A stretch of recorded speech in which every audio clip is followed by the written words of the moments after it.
Greetings, system failure listeners. Nate here, and the recently upright Brian over there. You're looking a lot more chipper, Brian, than you were at this time last week. It's good to see you rejoin the land of the living. Yes, we did overcome. I did do what I wanted to do this week, which was, drink green tea and not drink any coffee at work. But, we are drinking coffee during the System Failure podcast. And so not only am I not sick, I am full of piss and vinegar now.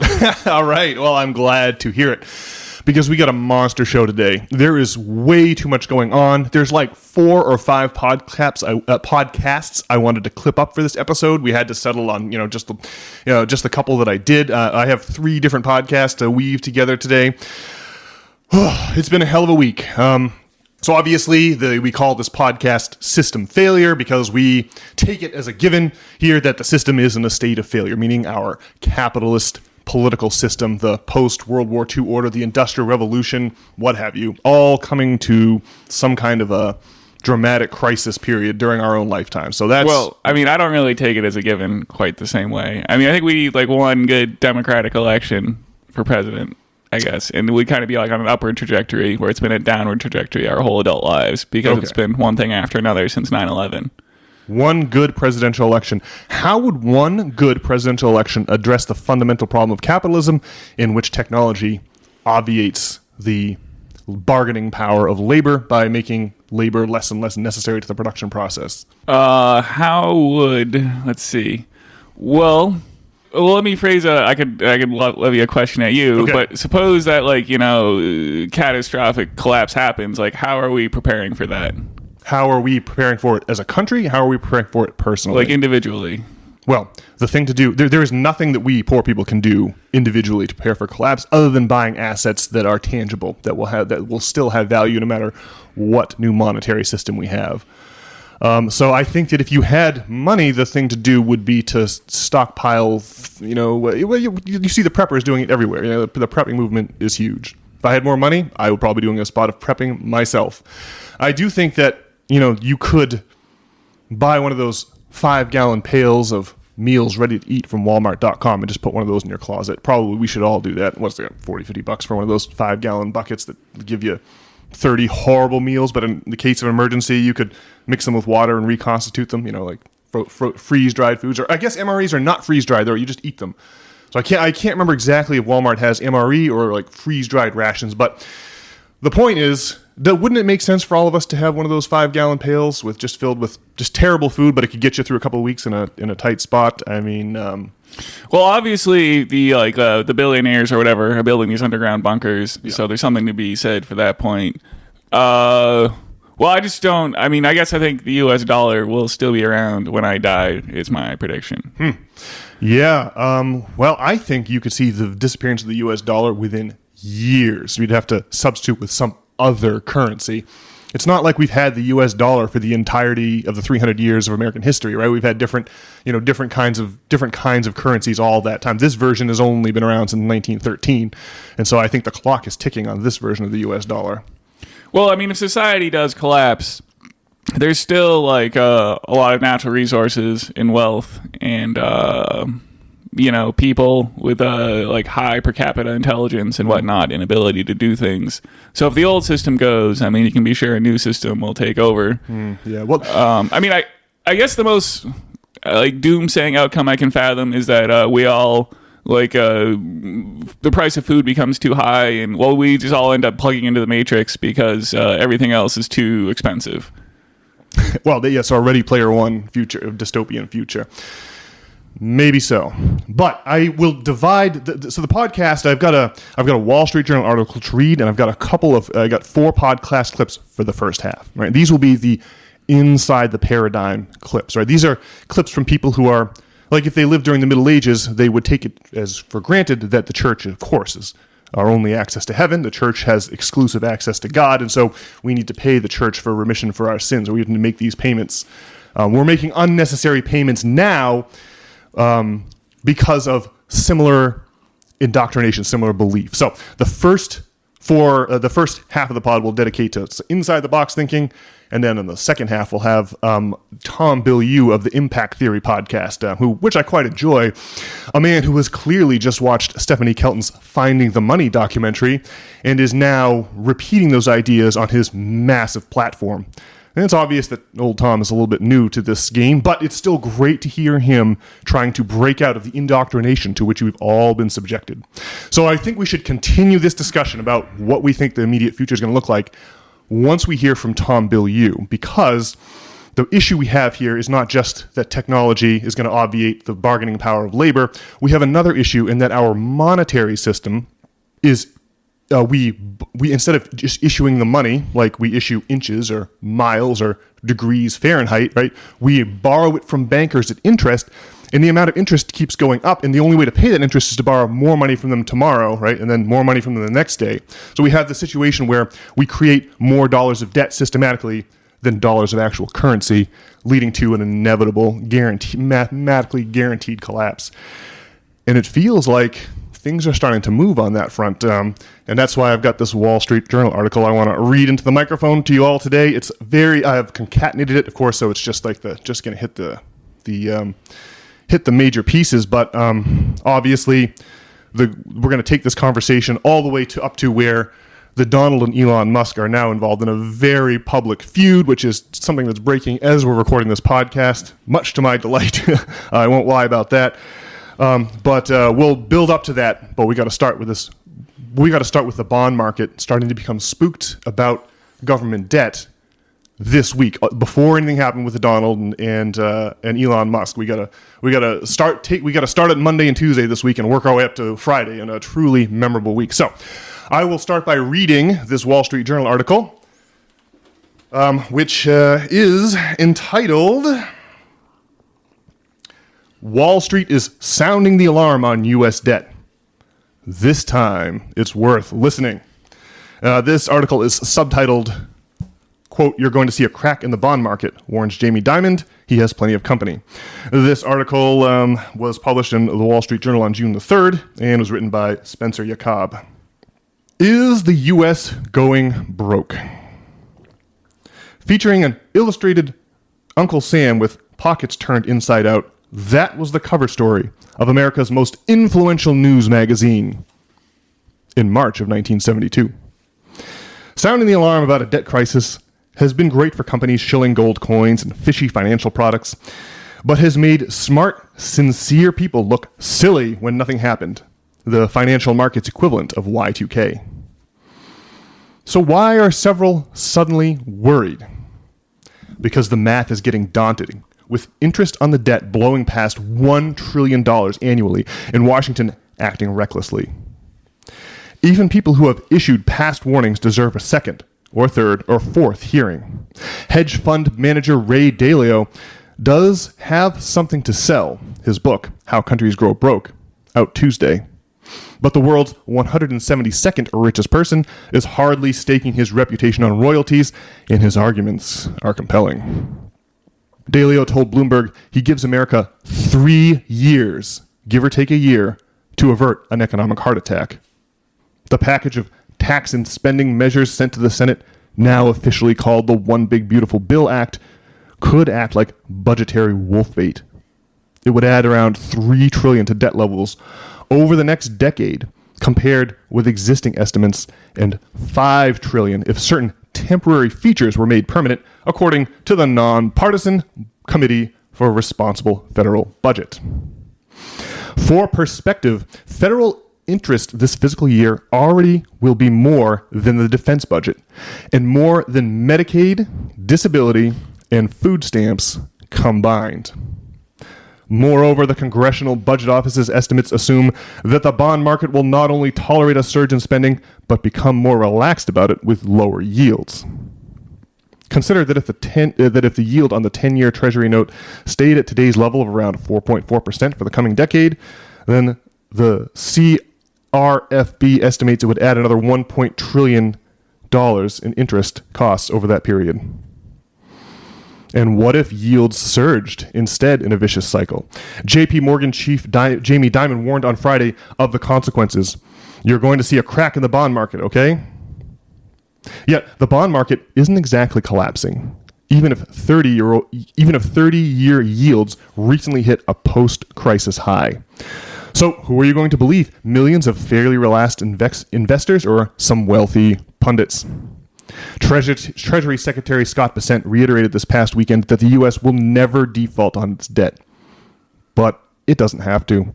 Rapid inflation would accomplish the same thing if the Fed had to ride to the rescue through a measure called fiscal dominance. What is the tipping point for the bond market to go from mild anxiety to the sort of concern that feeds on itself? Former International Monetary Fund chief economist Kenneth Rogoff, on an authority on debt crises, explained in April that they are never a matter of simple arithmetic. Quote, almost every country default, either through outright defaults or high inflation, occurs long before debt calculus forces it to, he said. Despite Dalio's guesstimate, knowing when doomsayers will be proven right is impossible. Consider Stein's law. If something cannot go on forever, it will stop. And just a note here, contrary to urban legend, that line was not uttered by Ben Stein, who played the boring economics teacher in Ferris Bueller's Day Off, but by his father, Herb, an actual economist. Life comes at you fast. All right, well, that is the end of the article. So what's happening here is that we're seeing bond yields start to move up on the bond markets, the treasury markets. And that obviously is going to be connected, like the 10-year T-note is how we determine, the 10-year treasury bond is how we determine what mortgage rates are. All kinds of different debt rates are based on this rate of treasury yields, and now that rate is going up because the investors who have to buy those yields are feeling like they demand a little bit more return on their investment because they can't help but notice that the U.S. government is busily printing tons of money and busily racking up a huge amount of debt that it's going to be in 2026 is going to be $1 trillion just in interest on the money we borrowed from the bankers. And again, we can create our own money anytime we want to. There's no reason we have to pay the bankers for it at interest. That is a scam that is similar in my mind to the sales of indulgences in the Middle Ages, where you just incept a belief in people that this is just the way things are, and so they do not question that the church is their only conduit to God, and so it makes sense to pay that church to get them out of purgatory. And similarly, we are just made to believe that this is how modern economies work. We just borrow money and interest from the wealthy. That's the way it is. Let's not question it. But the logic, but obviously, as we already mentioned, if the more you borrow interest money interest today, you then there's nowhere else to get money, right? The Federal Reserve has a monopoly on currency issuance. And so the Federal Reserve is systematically creating more debt than actual currency by by summoning money into existence through just entering the data onto their computer and creating an offsetting liability that is higher than the amount of currency that they're creating, right? I think that pretty much describes the scam, right? That the government, the U.S., the Treasury has its own money printer. There is no reason we have to borrow this money at interest from the bankers. You'll hear guys like Dave Smith say, well, there's 3 things the government can do. They can either tax you when they need money. They can either tax you, they can print the money, or they can borrow the money at interest. Those are the 3 options. But really, the printing there, that is not the same as taxing and borrowing. Printing is how you create money, right? Whereas taxing and borrowing is how you remove money from circulation, right? So spending introduces money to circulation, taxing and borrowing it removes it. We need only adjust the money supply so that the ratio of dollars that measure the economy in the economy itself is a constant ratio to avoid deflation or inflation. We can manage that inflation rate with a money printer and through taxation. The printing money allows us to introduce money into the economy. Taxing allows us to remove it. There is no need for this tool where we borrow it at interest from the bankers. That's absolutely not critical to managing inflation. And it's amazing that more people don't get that. Obviously the Wall Street Journal article is going to be firmly inside the matrix, still plugged in, of course. But on these next 4 podcast clips, Brian, which we'll get ready to queue up here, you'll hear that we're all concerned about the fact that interest payments are now more than a cost for defense, and more than it costs for disability and Medicaid and Medicare, they're still going to be plugged in. Like in the first 4 clips, no one is going to be questioning, right, the religious orthodoxy, the religious milieu we live in, that we must borrow from the bankers in order to create the amount of units of measurement for our economy that we need, the money. Yeah, well, we need to get, Gen Zers watching everyone's favorite conspiracy documentary, Zeitgeist, which we've talked about before. But, the Federal Reserve is like at the heart of the matter, right? Yes. Because they are not a federal institution. They are a bunch of bankers, and they are in charge of the money supply, and they loan it to the government, even though the government has the money printer. Yes. Is basically what you're saying there, right? Yes, yeah. The great anecdote that illustrates the point is Abraham Lincoln sending his Secretary of State Stewart out to Europe to visit the Rothschild bankers and secure a loan so that the United States government, could purchase, rifles and ammunition and meals and mess kits and uniforms and boots and cannons and horses and all the things you need, all the war material you need to make war. The Rothschild Bank quoted the U.S. government a ridiculous astronomical interest rate. And so Abe Lincoln said, we're just going to make our own money. And he made the greenback and used it to fund the Civil War. Like rather than borrowing it from the Rothschild banks, Abraham Lincoln just printed it up. And the conspiracy is that's why he had to be shot, right? The Rothschilds at that time were in the business. They were busily creating a global empire of central banks. And they couldn't have Abraham Lincoln demonstrating before the entire world that central banks are useless. So he had to be shot. That's the conspiracy theory. I got no idea. And also, like, a bunch of the opposition to the central bank, when it was being rammed through, like, in 1912 or whatever, died on the Titanic. Exactly. That's a great point. I forgot about that. But yeah, J.J. Astor, there was a couple, I can't remember, there was a couple of other notable opponents of the Federal Reserve System who went down with the ship in April of 1912. So that's a great reference, Brian. Very good. I forgot about that. Yeah, those are some great conspiracies. So I suppose, Brian, unless you've got further comment for us, I suppose we can roll into clip number 1, which I guess I should set up here. Clip number 1 is Senator Ron Johnson, right? So this is a politician, but he's one of the guys that's voting against the big, beautiful bill. But he's still like a Republican politician, and it's still Tucker Carlson, so grains of salt shall abound. But here is Senator Ron Johnson talking about what debt crises and debt collapse might look like. So, Brian, if you would, take it away, clip number 1.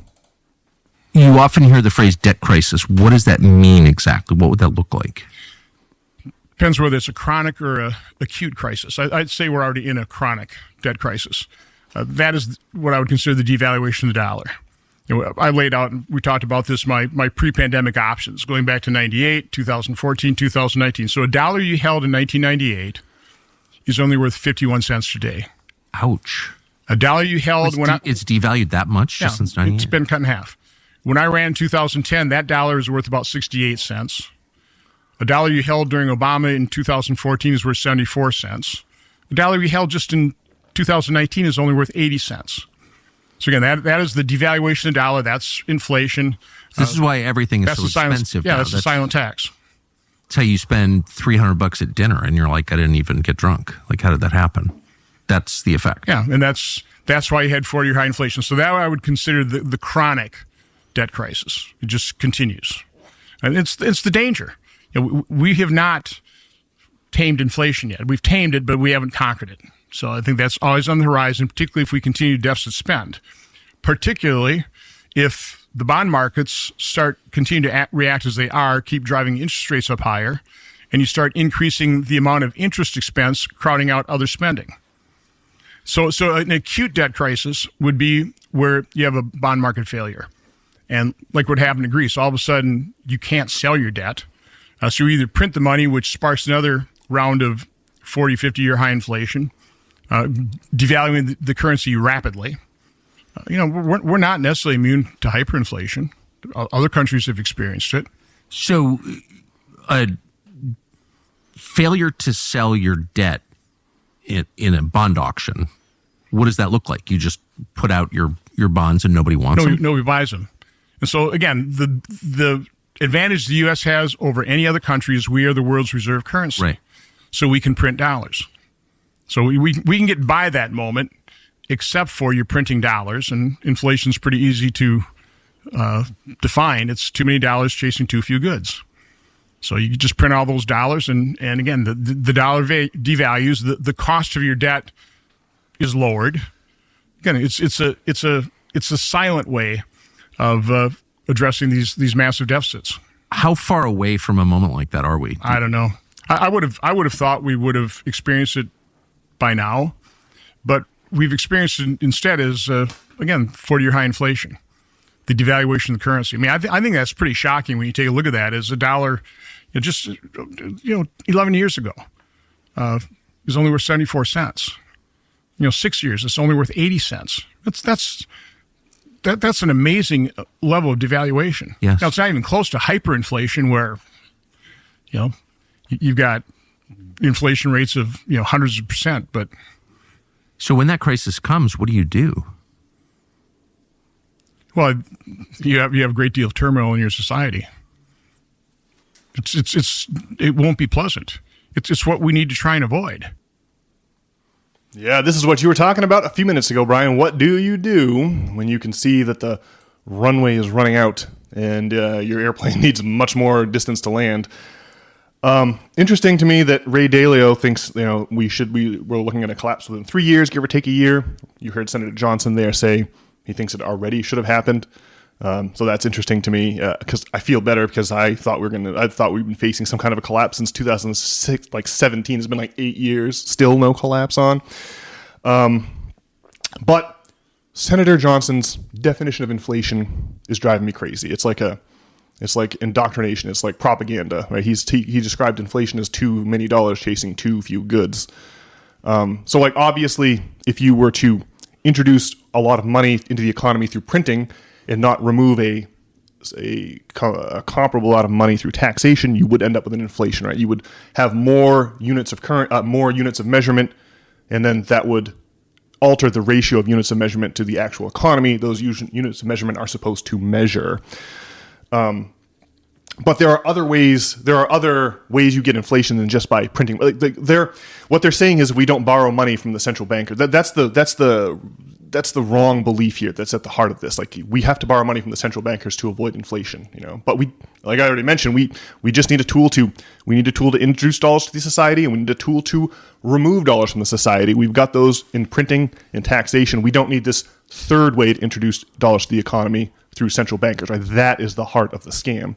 And they want us to believe that we must borrow this money from central bankers to avoid inflation. But really, what the central bankers are doing is imposing a regime of constant inflation to incentivize everyone to invest their money using Wall Street. And you're not going to have a retirement unless you invest your 401k, because you got to beat your gradually deteriorating money as deflating over time. But the other causes of inflation are, it's not just that you've printed too much money and not taxed enough back out the economy, right? There's also a version of inflation where it's just supply and demand. If for whatever reason the supply of lumber goes down, you have still about the same number of people buying lumber, but now the supply has dropped. Well, you're going to get an increase in the lumber supply price just based on supply and demand dynamics, right? Having nothing to do with monetary policy. So that we saw that during COVID, the prices of things shooting up just because supply chains had broken down here or there. But then there's also corporate greed, where the CEOs of all of our lovely corporations would love to put their prices up every day. They would love to be constantly raising prices to jack up their revenue. What they're worried about is people not buying their products as a result of that. So when they think they can get away with jacking up their price and not have it cost them customers, they do it 10 times out of 10, right? So that's always waiting to happen. When the rumors of an inflation become a self-fulfilling prophecy because these CEOs are dying to raise their prices at the drop of the hat, of course. And then the third thing that's not just monetary inflation is asset inflation. When you don't tax money off the rich, right? They end up with too much money in their bank accounts, and they end up overbidding on assets like stock and real estate, and you blow out the cost of assets. And that, if you count the cost of rent in your cost of living, well, then if you count it amongst the cost of living that you use to calculate inflation, well, then asset price appreciation is obviously going to cause inflation. People are going to have to pay more in rent because of the speculative value of these real estate. So it just does drive me a little bit crazy there when Ron Johnson wants to pretend that printing money is why we have an inflation. It's there's many reasons for an inflation, not just printing money. And printing money, as long as it's done with, like I said, proportional taxation, is also not a problem. You just want to you're trying to tailor the overall money supply to the size of the economy to keep that ratio constant. We don't need to borrow from the wealthy and pay them more than we pay our military for their service, quote unquote, of printing our money for us. Like, we can do it on our own. We do not need the bankers. Well, he was talking about the loss of value of the dollar over time, which is pretty. It's gotten quite a bit worse in recent years. Yeah. Yes. I guess he's probably not going to be able to like challenge the Federal Reserve System because he probably values his incumbency. But he wasn't really like offering any kind of solution there. He's just talking about how we're doomed, basically, right? Yeah. Yes. There is no real solution other than a reset of the economy, which is where we're headed here. This is why the debt forgiveness is such a huge historical factor that no one talks about. Because you do have to you have to reset your scoreboard every once in a while. When the score gets to be 10 million to nothing, only the person with 10 million points has any incentive to continue playing the game. Everyone else abandons the game at that point. That's why you reset the scoreboard with some kind of regularity. You can see, I mean, the rich get their scoreboard reset all the time, right? They blow out the world economy in 2008 and they get bailed out, right? Everyone, sometimes debts just have to be forgiven. There is no getting around it. The rich always get their debts forgiven. The question is, the working fools like you and me, are we going to have our debts to them forgiven? That's what they'd like to avoid. Right? That's why people talk about Christianity in terms of, even though the Lord's Prayer says forgive them our debts as we forgive those indebted to us, people interpret that as like morality because of St. Augustine, not the version of Christianity that existed for the first couple centuries.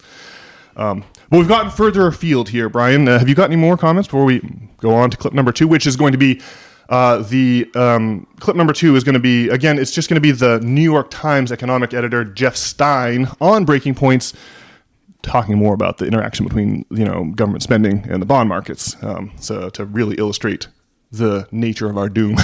So here he is, Mr. Jeff Stein. We'll roll it. The core of the problem here is that U.S. interest rates are already very high. And the tax bill could add between, estimates vary, $2 to $5 trillion to the deficit. And what that means is the U.S. Treasury Department will have to go out and auction more bonds, auction more debt to cover up the gap between what the U.S. government spends and what it brings in revenue. The problem is that we've already seen that there's a question about the demand among investors worldwide for these U.S. assets. And the big problem potentially, and it's really hard to know exactly what could happen, but what Wall Street is concerned about, what they're telling us and what they're telling the Trump administration, is that if demand for new Treasury debt, these new bond issuances, is insufficient, you could see basically the U.S. government have to increase the premium, the yield it's called, on what investors recoup in return. So if there's insufficient demand, the price goes up. Basically, what the U.S. government has to pay to get people to buy this debt goes up. And then you can get a really dangerous spike or spiral where borrowing costs rise because the premium that the government has to offer continues to increase. And so that's the core concern here. And just to, I know it sounds probably not that relevant for people's day-to-day lives, but mortgages, auto loans, things throughout the economy are tied very fundamentally to the price of the bond. And as the yield prices of the new bond goes up, the prices of old bonds collapses. So that means if you are someone who has put a lot of money in your portfolio into bonds, that part of your portfolio could significantly lose its value. And that's traditionally considered a very safe investment, right? Like equity, stocks, that's the risky thing. Crypto is the riskiest. Bonds is supposed to be what's safe. And that's the reason that bonds are sort of the core pillar of the global financial system. $30 trillion in U.S. debt is used to borrow against, trade against, to have, millions of people, retirees, safeguard their retirements and their assets. And so Wall Street is very worried about a potential destabilization in that market, in that sector. Okay, well, Jeff Stein put a much finer point on it than I did, but he did a good job there of outlining how government spending interacts with the price of U.S. debt and then how that interacts with the broader economy at large. So it was very, very interesting to finally see Wall Street.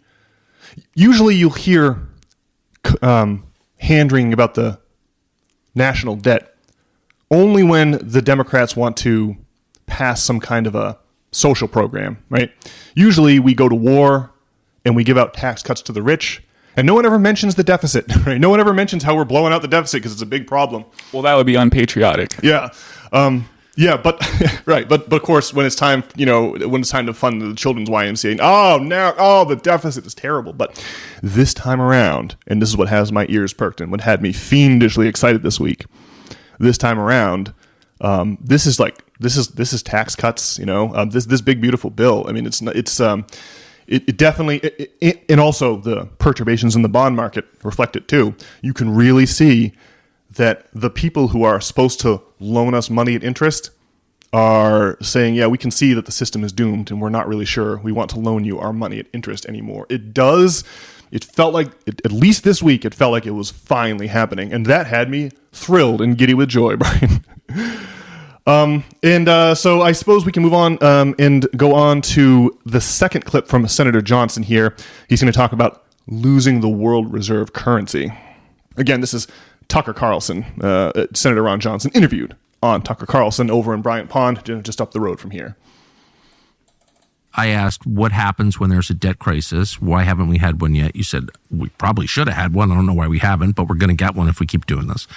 I said, what will the effect of that be? You said, massive instability in the society. What do you mean? Like, what will that look like? Maybe it would awaken people to the threat if they knew what would happen in a debt crisis. Well, so if you're living on different transfer payments or different types of welfare benefits, you may not get those. You can't borrow more money, so you're going to have to take what money we spend on other government programs, and we'll have to service our debt. You have to pay it off, unless we want to go into full default. And that's where you just say to Japan and China and Germany and everyone else who's bought those bonds, like, we're not paying. Yeah, which means you'll never float more debt.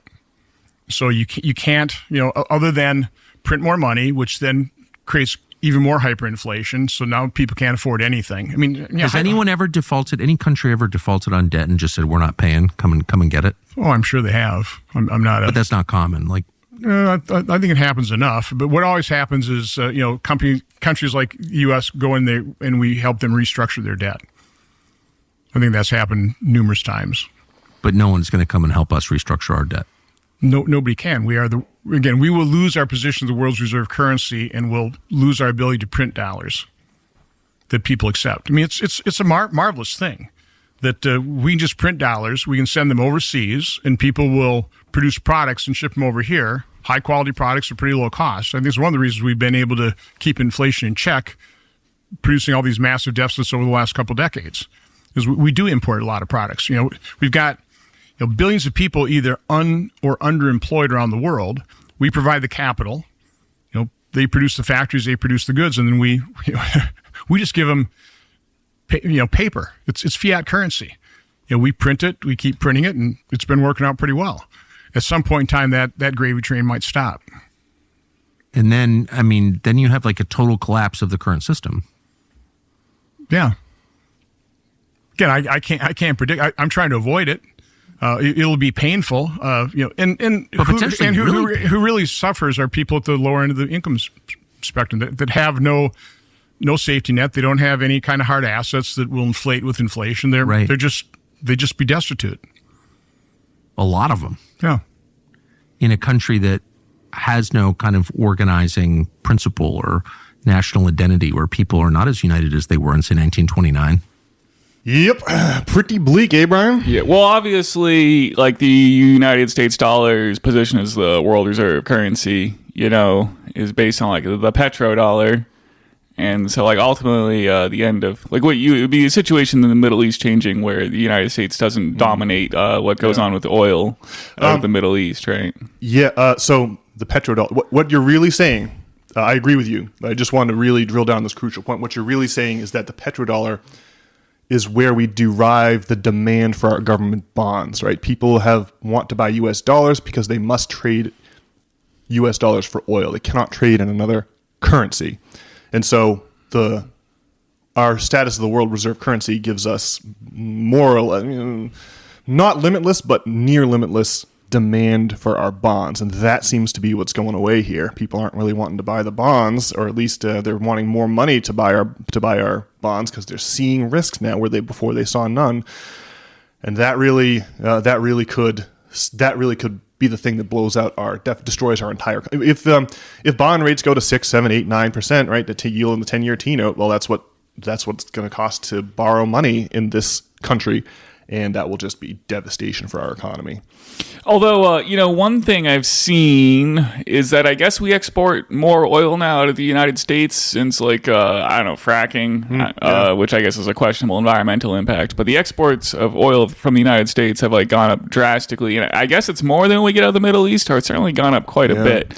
So we could be like a major oil exporter without our this heinous relationship with the Middle East there. I did see in the journal, to buttress your point, because it's more than just oil, our trade deficit was slashed in half in May versus April. So the negative, we took in so many dollars in goods and shipped out so many dollars in goods, and that delta, that difference, was cut in half after the Donald's ridiculous trade war or whatever his thing. So a lot fewer imports came into the country, is what I'm saying. I would imagine probably a similar number of exports flowed out the country, but a half as many imports flowed in, or something like that, because that trade deficit is half what it was. So that's interesting. I don't know if that will come back or rebound.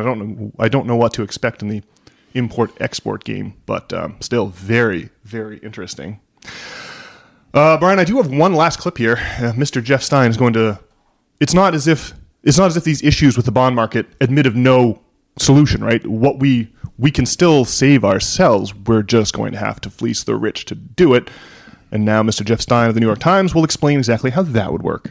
The other thing that we've written about is that they've entertained. I mean, Steve Bannon has talked to the president directly, we've reported, about raising taxes on millionaires, or at least raising is a bit of an overstatement, about basically letting the tax cut that they originally approved for the top income bracket to expire in 2025. That would basically really get them out of a lot of this bond market chaos they're dealing with. But they don't want to go there because they don't want to raise taxes on the rich, and because Republicans hate that. So it is a kind of fascinating thing to look at how they're trying to get out of this box. So it's not, the solutions to our problem are not difficult. They're not impossible. We're not painted into a corner. We're fighting with one hand tied behind our back because the oligarchy has bought the government. And so any solution that negatively impacts the oligarchy at all is just not on the table. So we're just out here fighting, sword fighting with just one hand, trying to figure out, how we're going to solve this problem. But of course, the real issue is that the bankers are absconding with all of our national wealth before our eyes, and there is no solution to this problem that does not involve putting a stop to that.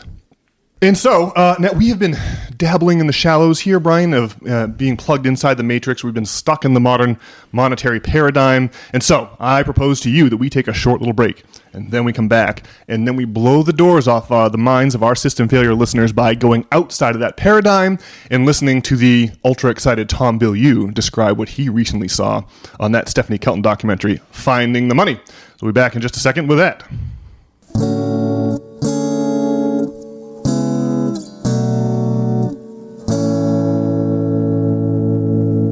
And we're back. Well, all right, Brian, during the course of the first half of this episode, I was trying to convince you that maybe this collapse was very much more imminent. It is very imminent, but you were thinking it was not so imminent. So I'm just wondering if hearing from Ray Dalio or from Ron Johnson, who both think, Ray Dalio thinks we're headed for collapse within 3 years, and Ron Johnson can't believe it didn't already happen. Either of those men change your mind, or? Well, you were just saying how we're fighting with one hand behind our back, yes, and that the bond markets would recover if we could just have a reasonable policy of taxation on the rich, right? And so, when I say we just need one good democratic election, it seems like it really stabilizing the ship wouldn't really be that hard. Although, we've done anything but tax the rich for a long time. Yes, not since the New Deal. So we need a 1930s Democrat like FDR. We haven't had one since. I don't know who that would be, but I suppose you're quite right. If we had an actual, I don't know what's really possible for the electorate Like, how much do we really control this system? Like, if you elected Bernie Sanders and he actually wanted to soak the rich, would it actually happen? Or would the man just get shot in Dealey Plaza? Like, I don't know. Well, it seems like when we're fully backed against the wall and there's no choice is probably when it'll happen, right? Yeah. And certainly not a moment before then. And I guess when we're really backed up against the wall, like what happens then is the big question. Well, my hope is that we can, correct course here, and that we won't wait for the crisis to become an absolute nightmare, like a fall of Rome or like the late medieval society. We can avoid those horrific. If we can just let intellectual knowledge make people wake up and start thinking critically about this idea that we need to borrow money from central bankers. We don't. It's complete mythology. Well, people need to first realize there is a central bank. Yeah. This is why there's like a flim flam at the heart of every class war, right? The rich are scamming the poor, right? The rich are absconding with the labor of the poor. That's how you become. You don't become a billionaire by working an hourly rate. You become a billionaire by letting someone else work and getting a chunk of their hourly rate, and then doing that times 100, times 1,000, times 10,000. We have to wake up. We have to wake up and realize that that's what's going on. Like that's the analysis we need. It's the analysis of Karl Marx, and it's just been boxed out of our society by the ruling class for so long that I can knock on the door as a democratic socialist in 2011 and have the woman slam the door in my face when we're the other guy. It's just the reaction is strange. Like the critique, like it's just an idea, and people have these immune antibody responses to ideas. It's very telling. You can just tell that people have been indoctrinated when they have these histamine responses. Their mind is closed. I don't know. So that's the great battle of our time, just like it was in the late Middle Ages, right? The battle is an intellectual battle, where you had the church not letting people read the Bible, not hiding what the Durants call the communism, the apostles, describing the wealthy in the worst possible terms, and Jesus assaulting moneylenders in the Temple of Solomon and demanding the debt forgiveness of the Hebrew Bible. All that stuff kind of swept under the rug by the medieval church because they were stacking up wealth, of course. Man, we just gotta, it really is like a mental battle. And so that's why we like to think we're on the front lines of this battle here on the old System Failure Body, Brian. Okay, so I mentioned before the break that we wanted to, exit the shallow kiddie pool of indoctrination and wade into the deep water of being free from that indoctrination. So here is Mr. Tom Bilyeu. He, as mentioned, runs the Impact Theory podcast. And one last thing I'd like to mention, a shout out to my cousin Jack, who sent me this link. I surely never would have noticed it otherwise. It wasn't in Bilyeu's normal podcast feed. It was just a YouTube video he made to recap the ideas. So thanks, Jack. Great video. I'm really excited to share this with you all. Brian, take it away. Politics is a game of power and control. That is the essence of the thing. But since politicians have to fiercely control narrative to maintain power, they are best understood as a magician who is desperate to misdirect and hide the illusion. So the essence of the game is power and control, and the illusion is that they're just doing it all to make your life better. But just like the magician doesn't want you to see the smoke and mirrors, the politicians really don't want you to see that politics is all about getting reelected. So remember, job number one is to get in power. Therefore, accumulating power is the essence of the thing. Before we go any further, I want to be really clear about what I'm doing here. I'm going to prove that Doge is a threat to the entire US economy and political system. All of the screaming over Doge lacking transparency or giving Elon access to personal data or even cutting critical services for the most vulnerable Americans is merely political theater and/or the nonsensical lamentations of people who do not understand how the monetary system is actually rigged against them. To be clear, deficit spending hurts the poor the most. Despite that, politicians want more. And I'm going to show you why. I'm going to walk you through how the United States Congress passed legislation in 1913 that created an economic system that requires fraud, waste, and abuse. Our current system requires ever-increasing debt to remain stable for reasons that are going to absolutely shock you. By the end of this video, you're going to wish I was lying, but I'm going to take you step by step through how it all works in 3 simple parts. All right, Tom, I love that Mission Impossible music or whatever the bed he's got behind there. It's like really exciting. Maybe we should get a bed of Mission Impossible or Transformers music for our podcast, Brian.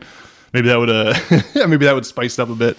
Well, I like his characterization of politicians as magicians. Yeah. Fits in line with the greater system failure motif of magic being important, huh? Yeah, that's the first few minutes of the 22-minute video or whatever that Tom put out. And as you can imagine, I was very excited when he started getting into magic. Of course, you heard him give a little preview of where we're going here.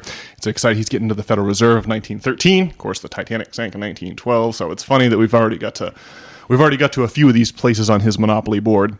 But I suppose, Brian, that was more or less that was a pretty good intro. But I think we can just roll right into clip number 6. And in this one, Tom is going to get a little bit more into the Machiavellian nature of politics, the magician thing you just mentioned, Brian. He's going to mention our good friend Niccolo Machiavelli, and of course, the immortal, inimitable Lorenzo de' Medici gets dropped in this clip too. Part 1. Doge ignored Machiavelli. The first thing to understand if you want to know why Doge had to be killed for our current economy and political system to survive is that politics is a Machiavellian game of power. I don't need you to believe that politicians are ruthless, but politics certainly are, by nature, and it takes what it takes to survive in the jungle. That is what Machiavelli has tried to teach the world, but many of us seem to insist on ignoring his lessons. The book, written in 1513, was called The Prince, and it's largely considered to be the first book on political science.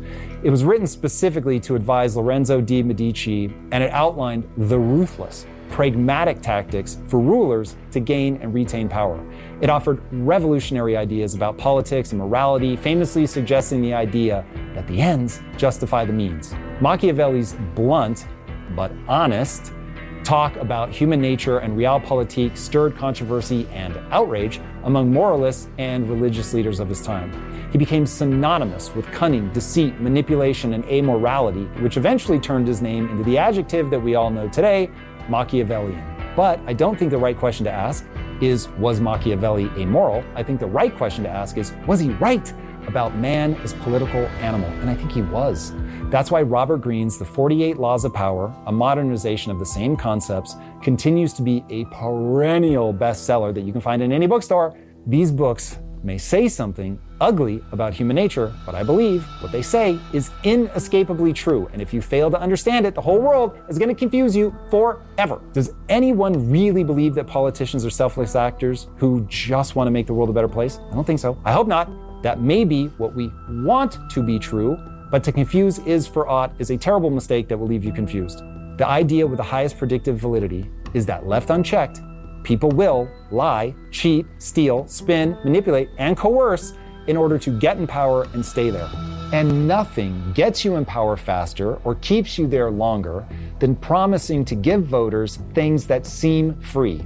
It makes the voters reliant on you, and it creates a never-ending need for more money, which provides the needed justification for modern monetary theory. Part 2, modern monetary theory, aka the inflation monster. Ooh, okay. Well, first of all, it's fun to hear. It really shows how important Florence is to this whole story. It's fun for me to hear Tom Bilyeu invoke the name of Niccolo Machiavelli. I got to visit that guy's, his burial place at Santa Croce in Florence. And then it's funny that he calls Lorenzo de' Medici. Like, de just means of, right? So, like, von means of in German, so that's like Ludwig von Beethoven. You wouldn't say his middle initial is V. It just means of the Beethoven family.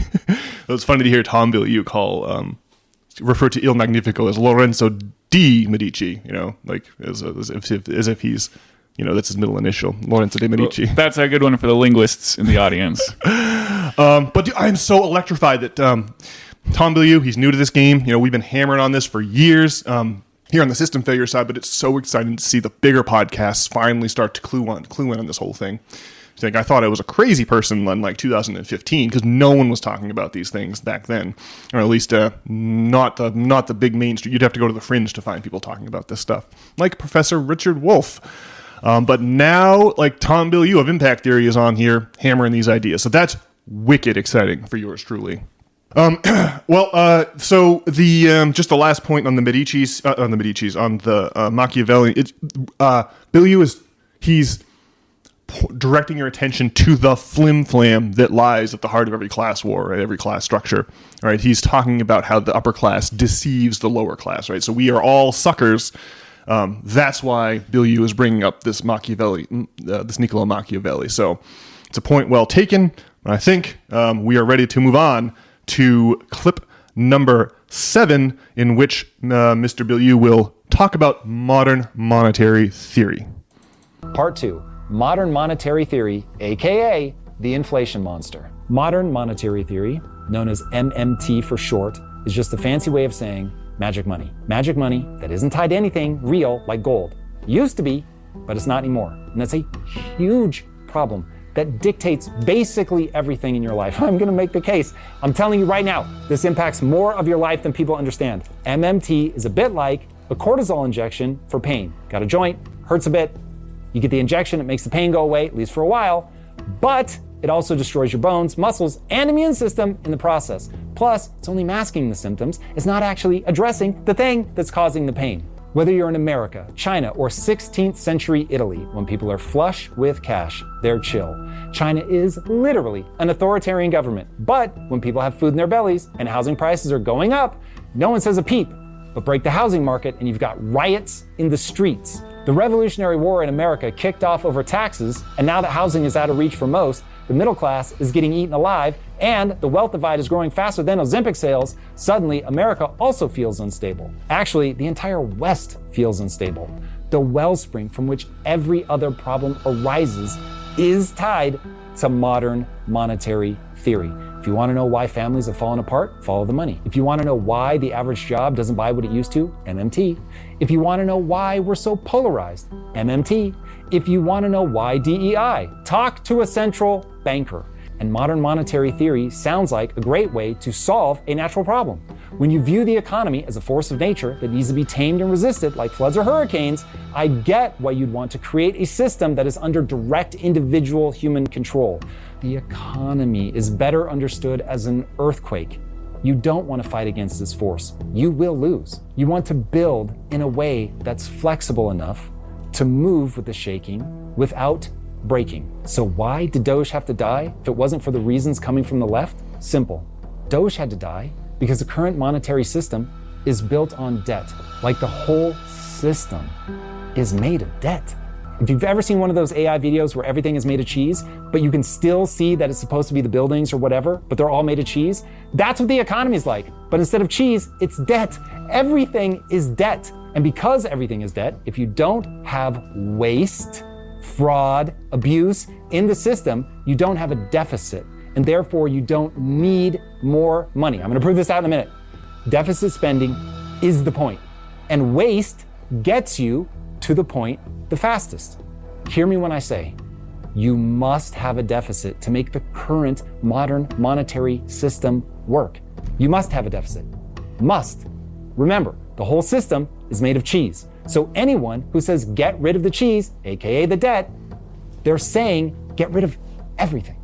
Without waste, you could balance your budget, and that would be a catastrophe for the current system. I can't believe this is true, but it is, because the system requires debt to function. Whatever you're doing, pause. Hear this.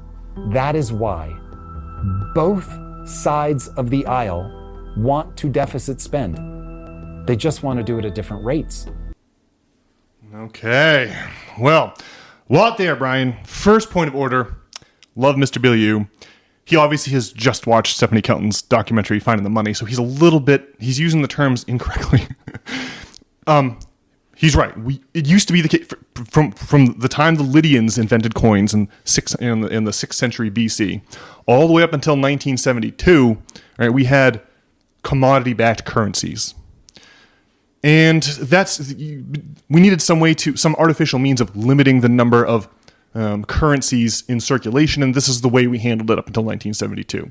The idea, it's like if you working a construction job. I love this anecdote. I got this from Alan Watts. If you were working on a job site and you were the carpenter, pulled up one morning, and the foreman was like, "Work is off today, folks. We've run out of inches. There's no more inches to use to frame up the cabinets and the counters and stuff. So we're going to have to go home until we can get some more inches, right? We're going to have to borrow some inches and pay, like we're going to have to pay to borrow some inches from someone else because we ran out of inches, right? This really illustrates the lunacy of our current system we've got now. And obviously in 1972, the idea was that we said, okay, we only have as many inches as we have pebbles or some other commodity or, pieces of gold or silver, whatever the thing is. We would use that as you use some physical commodity as a way of limiting the number of units of measurement so that you maintain a constant ratio between the size of the economy and the volume of units of measurements used to measure that economy. So in 1972, we no longer said, well, you have to have a pebble in order to have an inch, right? So in 1972, we was like, let's get rid of this idea that we're going to tie the currency to a commodity like gold or silver. The Nixon administration abandoned that idea, and we just started printing what is fiat currency ever since. And Tom Bilyeu talks about modern monetary theory as if it's the same thing as fiat currency. Right? He says he calls it magic money. MMT is magic money. It's not magic money. See, MMT is this idea that it's the realization that the federal debt is really dollars in circulation. It's the realization that money comes into existence through government spending and exits existence through taxes.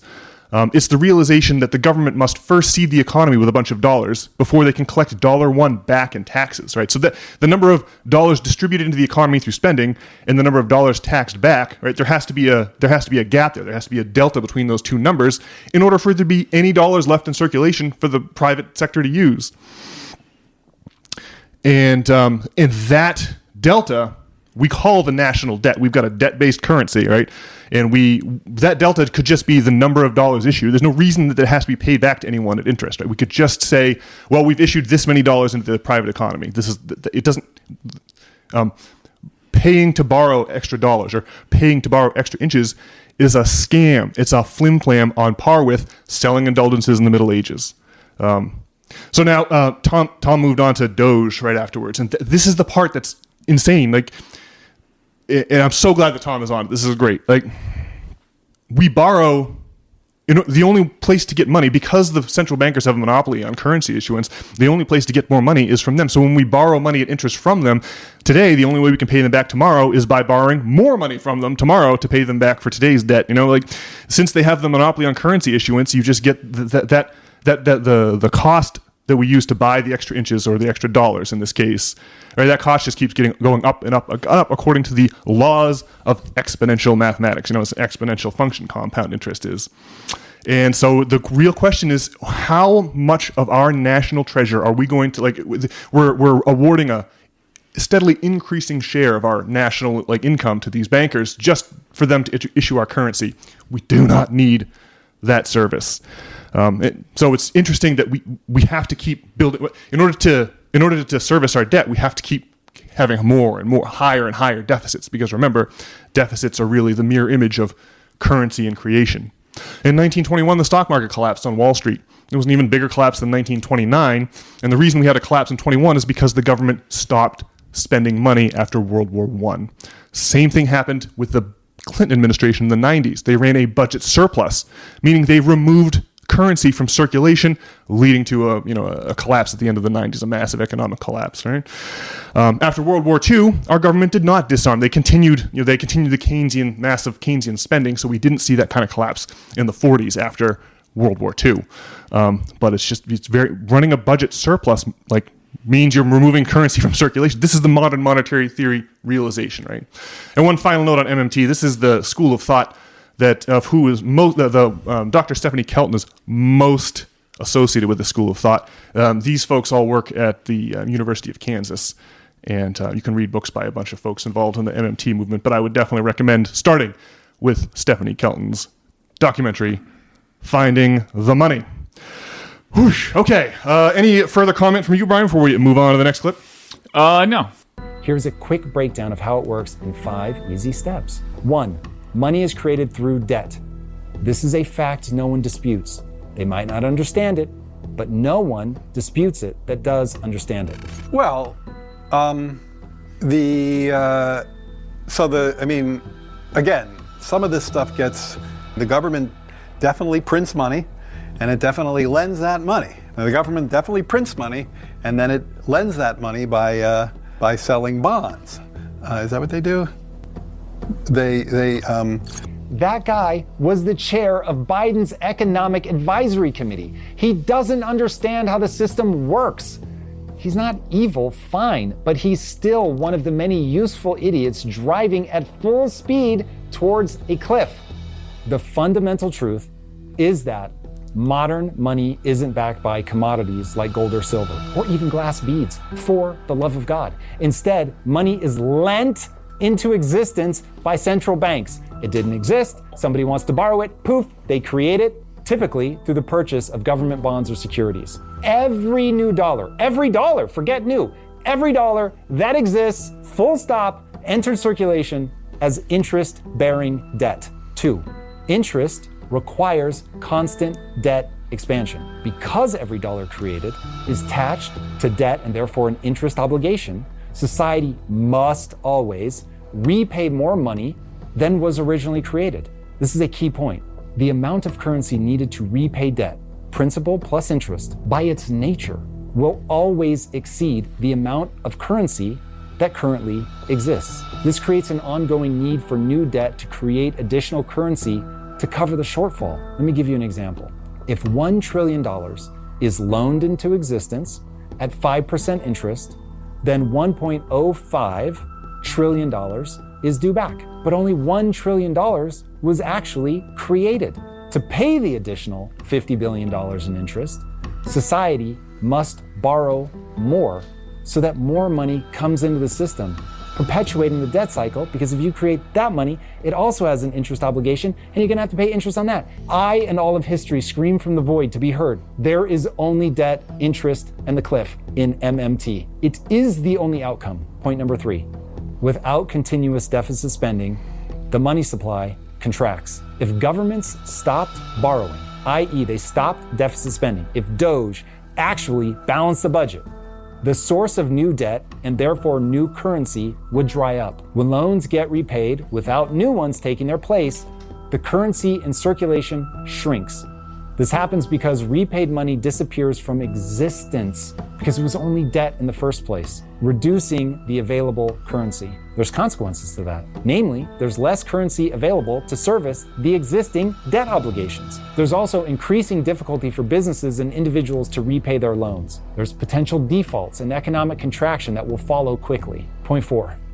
A deflationary spiral would begin. Halting debt creation leads rapidly to a deflationary spiral because shrinking money supply leads to default on debts, which leads to asset values collapsing, which leads to economic activity contracting further, which leads to an increasing number of defaults, which leads to an increase in the likelihood of system-wide collapse. And that is the cliff that we are being driven off of. Without ongoing deficit spending in the current system, which is not the only plausible system, but it is the one that we have. Without ongoing deficit spending in the current system, existing debts become impossible to service at scale, causing widespread defaults and systemic failures. Point 5, political and social chaos obviously would ensue.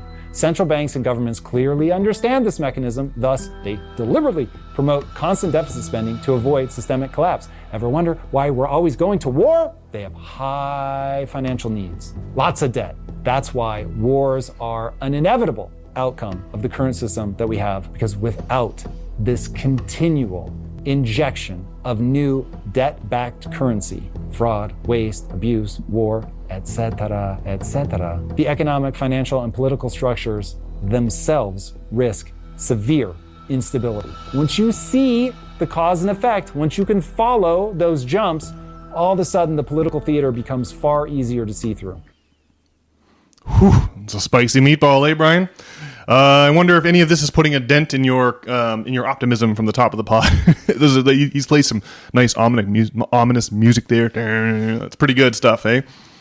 Well, I mean, there is a thing where if, like societal collapse, I mean, it's going to look like, the end of Rome or like the end of like the Golden Age in Italy and whatnot. But I mean, obviously there's like this direct philosophical connection between the United States and, like Rome. And that's why we're always going on. Particularly Rome. We literally have their legal system, right? All of our legal terms are all in Latin, the language of the Roman Empire. We copied their legal system, and their rigid legal system, right? When the Roman oligarchy brought home, when the Roman oligarchy absconded with all the slaves and land that were the spoils of the Rome's territorial conquests, and they didn't share it with the poor. They used their new land and slaves to they put their slaves to work on their new land and created a whole bunch of cheap grain that collapsed the price of grain below the price at which free farmers could make a profit. All those free farmers had their mortgages on their farms foreclosed upon, right? What I'm saying is that the Roman legal system blindly and systematically foreclosed on all the free farmers of Rome and awarded those foreclosed farms to creditors who sold it at distressed prices to the farmers who owned the latifundia, the slave farms. Now, what you could just notice that our system, right? We could have had a forgiveness in 2008. We could have forgiven all of those mortgages, all those subprime mortgages that were causing the heartburn in the financial system. But we didn't do that, right? We don't have we allowed 10% of all the homes in America to go into foreclosure, thereby turning the 2008 crisis into a massive upward transfer of wealth away from all the poor and to the already wealthy. Right? It's exactly what happened in the late Roman Empire, right? They just didn't. Their legal system was very well written, very rigid. Their courts enforced it. And so they just allowed this huge transfer of wealth from Rome's poor people to the rich and made that society into a ticking time bomb by so doing. Well, my point about Rome is that, we're always going to be kind of engaged in the same philosophical struggle that kind of rears its ugly head from time to time. Yes. And, again, we've just been on a downturn our whole lives, basically. And, if something happens that's actually like a grounds for optimism, that'll change the paradigm quite rapidly, I'd imagine. Yeah. So, I don't know. Are we ready to talk about the Donald and Elon Musk, or should we listen to one more clip? No, I think now is the perfect time. We should talk about the Donald Elon Musk, but I just have one little point before we get there, and that is that the Biden administration official, the chair of the Economic Advisory Committee, that Tom Bilyeu played the man being totally confused about how our system works, that clip is from Stephanie Kelton's Finding the Money documentary, and we played it on this podcast last summer, as you may recall, that same clip, because it's just hilarious that this person wielding all this power is a moron. What happens in the clip? They ask him some basic question, and the guy doesn't. Where does U.S. currency come from? And the man starts flubbing his lines, and he has no idea. He's like, do we borrow the money? Well, I guess we definitely borrow the money. And he's like, he's just got no idea. He's like unaware about the Federal Reserve. Now, it may be that he's just dumb. Or maybe that he's realizing that he can't look into the camera and be like, oh, yeah, we pointlessly purchase all of our dollars from the banks instead of just printing them ourselves. You can't really, come out with that. So you said it, Brian. That really sets the table for this wild week in the news cycle. Because Elon Musk ran up against, he thought that he believed the paradigm, that in which we were soaked for the first half of the show. We were immersed in this paradigm where it's the government is like a household, and it's bad that they all have all this debt, right? But now we're in the modern monetary theory paradigm where you realize that because we have a debt-based currency, all that debt is really just the money that's been issued and that we're all using. We just count it as a debt and pay interest on it as if it's a debt. Does not need to be. But this is the issue with Doge, right? Elon Musk thinks he's going to save. He's helping by cutting all this wasteful government spending, except we need the wasteful government spending as an excuse to print more money to pay off the past debts of yesterday, right? So Musk is someone who doesn't realize he's still plugged into the matrix. He hasn't awoken from the paradigm, and he still thinks that he's still thinking of the household as the government as if it's a household instead of the exact opposite of a household. And so you can just see where they can't. I mean, obviously he cut all of these billions of dollars, and the Republicans introduced in the House this big, beautiful bill that just, Musk, he dug like a small hole, and the Republicans filled all that in and then added dirt on top, right? They, every dollar that Elon Musk saved, the big, beautiful bill introduces $2 in tax cuts, thereby blowing out the deficit even worse than it already was. But again, the deficit can only go up. I mean, we need this money in circulation, or the system will collapse. So we must just keep borrowing crazy amounts of money. The ticking time bomb is, when does the interest on this money that we stupidly bought from the bankers finally overwhelm the rest of the economy? It's going to happen any day now. It's wild to see it start happening, and to see the burping in the bond markets, the spikes in the bond markets, to see Jamie Dimon, to hear Senator Ron Johnson. It's absolutely insane. What are your thoughts on the? I have a lot more to say on the Donald versus Doge versus Musk, Brian, but I want to get your thoughts first. Well, our favorite whipping boy Sam Harris was saying on his podcast about how, well, Elon Musk, maybe said he was like, he loved Donald Trump as much as any straight man could love another man, and now he's all against Donald Trump and his Doge bill, or his big beautiful bill, and he was like using this as evidence to like Elon Musk's like mental instability, but obviously. I mean, Elon Musk tried using the presidency as a vehicle to enact some kind of positive social change in the same way that, like, buying Twitter was designed to create some kind of positive social change. And, basically, it seems obvious to me that Elon Musk calling the bill garbage and severing ties, at least for now, with Donald Trump is like a net positive for humanity, right? I mean, well, steel sharpens steel, and so... I mean, obviously, it's not easy to get into government and make good things happen. Like, the government is, like, designed to, like, go to war and give tax cuts to the rich and fleece the poor, right? Yeah. So getting in there and changing that crazy war machine is not, like, an easy thing to do. Yeah. And so, I think we should all be very excited. This is kind of like how it happens, right? This is, like, a sign of progress, I would say. So that's my take. Yeah, I agree with you, Brian. I felt giddy with joy when I was reading the exciting headlines. I think was it Wednesday or Thursday night that this all went. I think it was Thursday night. I think it's great. It's a great sign. It's going to have people talking about the federal government and the faulty model of the federal government as a household budget, and all of the things that we've been talking about in this podcast. This is going to spark that discussion. So, like you, I see this as a sign. It was a great sign. I'm very optimistic about it. It was definitely inevitable, right? The whole project of Doge is misguided. The idea behind Doge is misguided. It doesn't understand that the deficit is really all the dollars in circulation in the private sector, right? It doesn't have any, like, the concept of Doge is thoroughly plugged in, right? It's not awoken from the paradigm. And it's great to see Musk grappling with that in public. And then, of course, the other great thing about the Elon Musk is he's tweeting about the Donald on the Epstein Express, which is also hilarious. And so we'll have to come back to this whole idea of Epstein at the very end. But let's get Tom Bilyeu's last clip in there, and then we'll put a bow on this whole thing for our listeners. Brian, what do you say? Sounds good. Let's bring it all back to 1913, when Congress passed the Federal Reserve Act. That gave birth to central banking and what has become modern monetary theory. It's a system perfectly designed for politicians that want to gain control in the easiest way possible, promise people free things. And the problem, of course, is that there's no such thing as a free lunch. MMT creates a need for ever-increasing amounts of debt, which means new money has to be created constantly, which creates inflation. According to Truflation, we've experienced more than 25% inflation in the last 5 years alone. That means every single thing got 25% more expensive. The Doge mentality could slow it down, and that would be very, very good. But it's clearly not going to stop.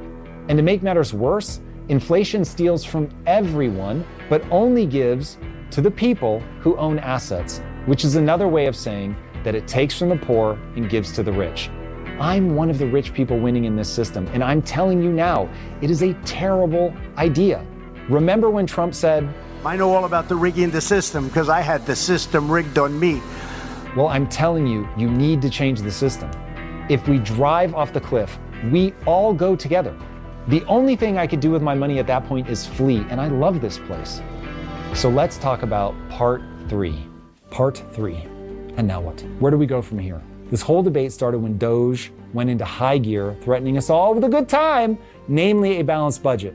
At best, they were just trying to slow the car headed towards the cliff. At worst, it's simply political theater or a ploy to move money out of the public coffers and into private oligarchs. It's not real unless someone is talking about changing the whole system. And you'll know when they're talking about that because they're gonna need to say words like abolish the Fed.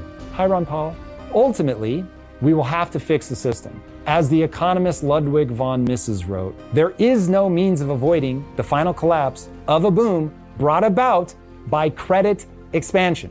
The alternative is only whether the crisis should come sooner as a result of a voluntary abandonment of further credit expansion, or later, as a final and total catastrophe of the currency system involved. Said another way, there's two ways to fix the economy, but from where we are now, both suck. One just sucks a lot worse than the other. Ludwig is right. Inevitably, option 2 leads to a total catastrophe of the currency system. But that is what we're currently doing. Now remember, if you want to know why, this is a Machiavellian game. Politicians must get reelected. That is literally job number 1. That is the essence of government. That is the essence of politics. The sleight of hand, the smoke screen, is to pretend to make the world better. And people are going to vote for the policies that put the most money in their pockets right now today. Not the system with the best long-term health prognosis. So politicians do literally the rational thing, and they make big promises which serve to both get them elected and to create the deficit that is needed to justify easing the pains of the current system we have with another cortisol shot, another injection of debt. Even though everyone in the system that we have chosen pays a massive price via inflation, it does smooth out the spikes of temporary short-term recessions. But people don't want a short-term recession. They want to know that somebody's in control. They want to know that we can overcome nature itself. And instead of treating this like an earthquake, we've got to be flexible enough to move with that energy. We get rigid and we try to resist, and we get into these insane boom and bust cycles where we have to inflate everyone into oblivion as a way to try to smooth everything out. And ultimately, everyone just hopes they're not the ones left holding the bag when the economic body shuts down from all the cortisol injections, or the economic body breaks under the movement of the earthquake. Humans are just terrible at long-term planning. This is why pre-Ozempic, so many people were obese. P.S. Odds are Ozempic is also going to create long-term health problems, but that's a problem for another day. And my entire point, people want the easy path. No one wants to be chased by a lion, even though that's what's necessary to stay sharp. We need hard things. We need danger. We need to prove merit. Abolish the Fed, stop printing money, balance the budget, think about the kids, and the kids' kids. Don't saddle them with debt. Don't build a system that is predicated entirely on creating money through debt. Make money scarce again. Make people earn it by doing valuable things. God, that sounds awful. I know. And even though it would work, the fact that it sounds awful is why only the rarest among you are going to fight for that option. Everyone else is going to fight about the T. They're going to argue about whether the Doge cuts are as big as Trump and Elon claim. They're going to worry about who gets the money instead of worrying about the fact that in the current system, it will always only go to the very small group of elites that actually understand and control the system. It's exactly why the rich get richer and the poor get poorer. So yes, Doge must die, but it's important that we understand the real reason why. Doge must die because of the system we have chosen, not because it has bad aims, at least at the level of what they message, but because in the current system, the only thing you can do is hope to slow down. And if they don't have a real plan for getting us to a new system, it will ultimately all be for naught. But I will admit, slowing the car down is better than speeding up and racing off the cliff as fast as we can. Now, it's not because Elon is using his position to get extra contracts for his companies, even though he probably is. It's just that the real problem is so much bigger. The real problem is that we have a monetary system that requires debt expansion because the system isn't based on anything real or scarce. It's based on the creation of debt itself, and that requires endless money printing. It is a system that steals from everyone, but only gives to a few. And that's why you can feel the gap widening between the rich and the poor.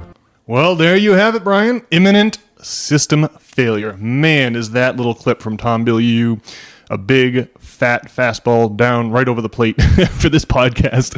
I mean, the man brought up the Medicis and magic and systemic collapse. I mean, it really is like a clip tailor-made for our interests here, Brian. I did notice that the man, Tom, he made mention of Ludwig von Mises, the famed economist from the Austrian school. And it does drive me a little bit crazy that, like, the Austrian economists they're great when it comes to central banks and criticizing central banks. You heard von Mises talking about the inevitability of a credit collapse there.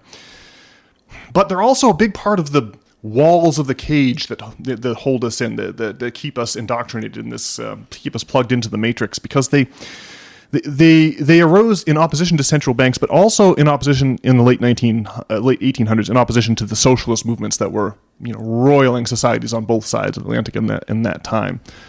And so, while they were critical of central banks and insist that sound money, that is to say, money that like the inches that you can run out of on the job site, like money that's backed by some commodity like gold or silver. This is the solution that the Austrian school, the libertarian types, land on. But the Austrian school also eliminated the distinction between earned and unearned income in opposition to the socialist way of thinking. Right? The socialists say, well, your boss is reselling your labor in the way that the man out in front of TD Garden is reselling Bruins tickets, and he's only giving you a cut of the proceeds, right? You must be doing more work for your boss than he is paying you for, or your boss would be out of business, right?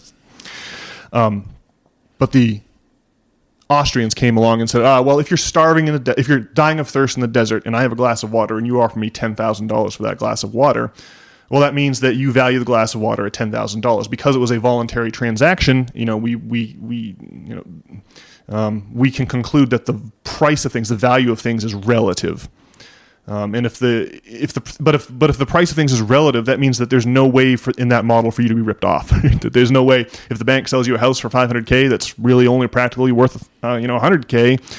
There's no way, because according to the Austrian school, because the transaction was voluntary, you can't pretend you were ripped off. Even if you were desperate for, no matter how desperate you are for food or shelter or whatever, what have you, if you buy it voluntarily, it's not a rip-off according to the Austrians. And that has completely plucked out our eyes and made us blind to the distinction between earned and unearned income that is just destroying this country. And if we remember the early capitalist thinkers, the John Smiths and the David Ricardos and the Adam Smiths, the John Stuart Mills, the David Ricardos, these guys were they were waging war against unearned income, because in the early going days of the Industrial Revolution, they realized that the landholders, the old feudal landlords, were able to help themselves to the profits of the people who own factories, the capitalists, by just jacking up the rent on the workers who went to work at those factories.